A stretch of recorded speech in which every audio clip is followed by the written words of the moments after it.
அன்பானவர்களே, அன்பு வணக்கங்கள்.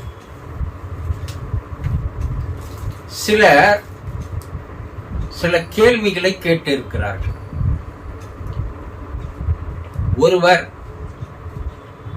குரு, என்னுடைய தாய் இறந்து விட்டார்கள், அவர்கள் மறுபடியும் என் வீட்டிலேயே வந்து பிறப்பார்களா? மற்றொருவர், என்னுடைய தந்தை இறந்து விட்டார், மறுபடியும் அவர் என் வீட்டிலேயே வந்து பிறப்பாரா? ஒரு பெண், என்னுடைய கணவர் இறந்து விட்டார், அவர் மறுபடியும் என் வீட்டில் வந்து பிறப்பாரா? ஒரு ஆண்மகன், என்னுடைய மனைவி இறந்து விட்டார், அவள் மறுபடியும் என் வீட்டிலேயே வந்து பிறப்பாளா? இப்படி பலர் கேள்விகளை கேட்டு வருகிறார்கள். இவர்களுக்கெல்லாம் தெளிவாக கூற வேண்டிய நிலையில் இந்த வீடியோவை நான் உங்களுக்கு தெரிவிக்கிறேன்.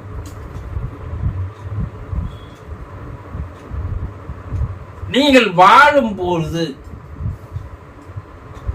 ஒரு மகன் தன்னுடைய தாயின் மீது அளவுக்கு அதிகமான அன்பும் அளவுக்கு அதிகமான பாசமும் வைத்திருந்தால், அந்த தாயும் தன்னுடைய மகன் மீது அளவு கடந்த அன்பும் பரந்த பாசமும் வைத்திருந்தால், இருவரும் ஒருவருக்கொருவர் அன்போடு பாசத்தோடு அரவணைப்போடு வாழ்ந்து வந்திருந்தால், அந்த தாயானவள் இறந்து போனால்,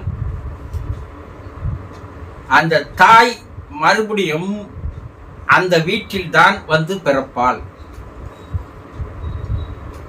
யார் ஒருவர் மீது நீங்கள் அளவு கடந்த அன்பும் பாசமும் வைத்திருக்கிறீர்களோ, அது தந்தையாக இருந்தாலும் சரி, கணவனாக இருந்தாலும் சரி, மனைவியாக இருந்தாலும் சரி, அக்கா தங்கையாக இருந்தாலும் சரி, அண்ணன் தம்பியாக இருந்தாலும் சரி, நீங்கள் வாழும் பொழுது உங்கள் குடும்பத்தில் அளவுக்கு அதிகமான அன்பை யார் மீது வைத்திருக்கிறீர்களோ, அவர்கள் இறந்து போனால் மறுபடியும் அவர்கள் உங்கள் வீட்டில் வந்து பிறப்பதற்கு அதிகமான வாய்ப்புகள் இருக்கிறது. ஏனென்றால், ஒரு மகன் தன்னுடைய தாயின் மீது அளவு கடந்த பாசத்தோடு இருப்பான். ஒரு மகள் தன்னுடைய தந்தையின் மீது அளவு கடந்த அன்போடு இருப்பான். தாய் மகன் மீதும் தந்தை மகள் மீதும் அன்பும் பாசமும் வைப்பது சில அடிப்படையான விஷயங்கள் இதில் இருக்கிறது.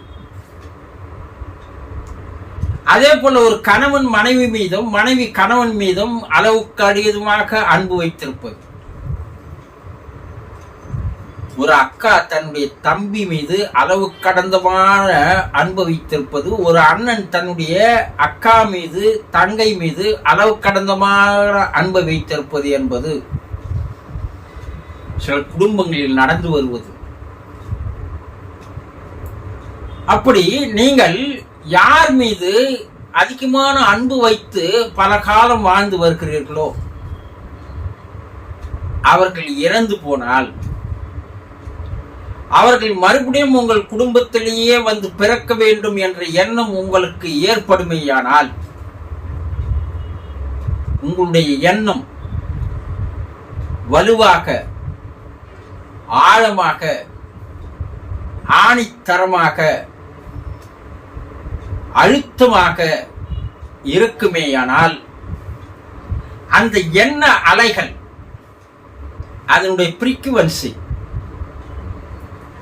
நீங்கள் இறந்து போன அந்த ஆன்மாவிடம் போய் சென்று சேர்வதற்கு 100% வாய்ப்புகள் இருக்கிறது. நீங்கள் நாள்தோறும் தாயே நீயே என்னுடைய குடும்பத்தில் வந்து பிறப்பாய், தந்தையே நீயே என் குடும்பத்தில் வந்து பிறப்பாய், மனைவியே என்னுடைய குடும்பத்தில் வந்து பிறந்துவிடு, என்னுடைய கணவரே என்னுடைய குடும்பத்தில் வந்து பிறக்க வேண்டும் என்று யார் ஒருவர் அளவுக்கு அதிகமாக அதை நம்புகிறார்களோ, எண்ணுகிறார்களோ, செயலுக்கு கொண்டு வருகிறார்களோ, அவர்களுடைய எண்ண அலைகள் அந்த ஆத்மாவை போய் சென்று சேருகிறது. ஒவ்வொரு மனிதனுடைய மனத்திற்கும் அளவுக்கு அதிகமான மாபெரும் சக்தியும் ஆற்றல்களும் கொண்டது. நீங்கள் எதை ஒன்றை தொடர்ந்து நினைத்து வருகிறீர்களோ அது 100% சாத்தியமாவதற்குண்டான வாய்ப்புகள் இருக்கிறது. நீங்க நினைக்கணும், அவர்களே வந்து எங்களுடைய குடும்பத்தில் பிறக்க வேண்டும் என்று நாள்தோறும் நீங்கள் பிரார்த்தனை செய்ய வேண்டும். அந்த பிரார்த்தனையினுடைய எண்ண அலைகள் தான் அந்த ஆன்மாவிடம் போய் சென்று சேரும். அவர்கள் இறந்த பிற்பாடு நீங்கள் நாள்தோறும் நீங்களே வந்து எங்களுடைய குடும்பத்தில் மறுபிறப்பு எடுத்து விடுங்கள்,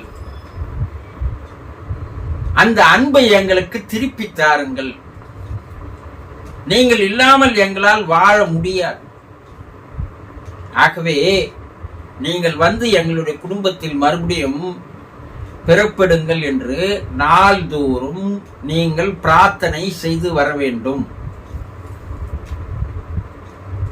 தி பவர் ஆஃப் பிரேயர் என்று சொல்லுவார்கள்.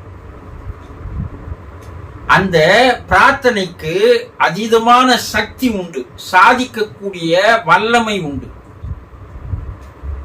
நீங்கள் இப்படி தொடர்ந்து நீங்கள் பிரார்த்தனை செய்து வரும்போது மேலே இருக்கின்ற அந்த ஆன்மா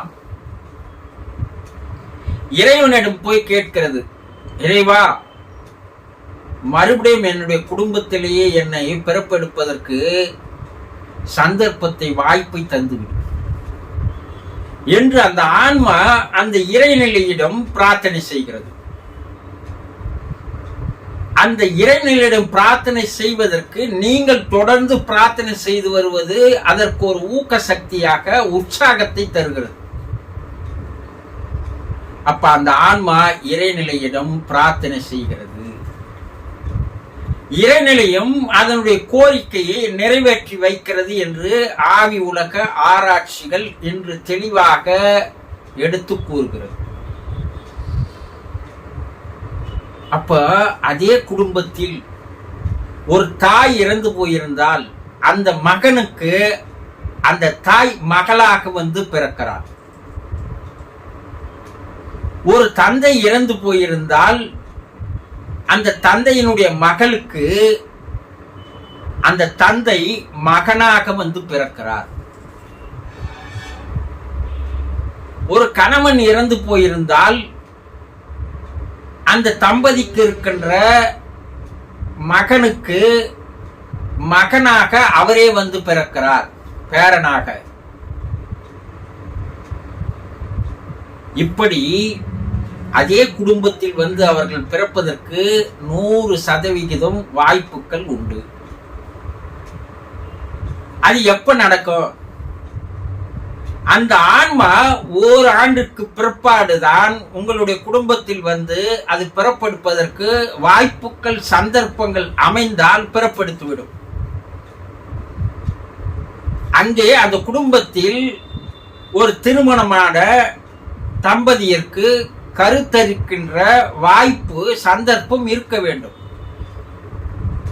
அப்படி இருக்குமேயானால் அடுத்த வருடமே அதே குடும்பத்தில் வந்து அந்த ஆன்மா பிறப்பெடுத்து விடும். இதில் எந்த விதமான சந்தேகங்களும் உங்களுக்கு தேவையில்லை. 100% நடக்கிறது என்று கூறுகிறார்கள். ஆவி உலக ஆராய்ச்சிகளும் அதை தெளிவுபட எடுத்து கூறுகிறது. நீங்க செய்ய வேண்டியது என்னன்னா, உங்க குடும்பத்துல தாயோ தந்தையோ கணவனோ மனைவியோ அண்ணனோ அக்காவோ யாரோ ஒருவர் இறந்து போயிருந்தால் அவர்களை நினைத்து நாள்தோறும் காலையும் மாலையும் இரவு படுப்பதற்கு முன்பு ஒரு பிரார்த்தனைகளை நீங்கள் தொடர்ந்து செய்து வர வேண்டும். அந்த ஆன்மாவுக்கு தொடர்ந்து உங்களுடைய எண்ண அலைகள் போய் அவர்களிடம் சேர வேண்டும்.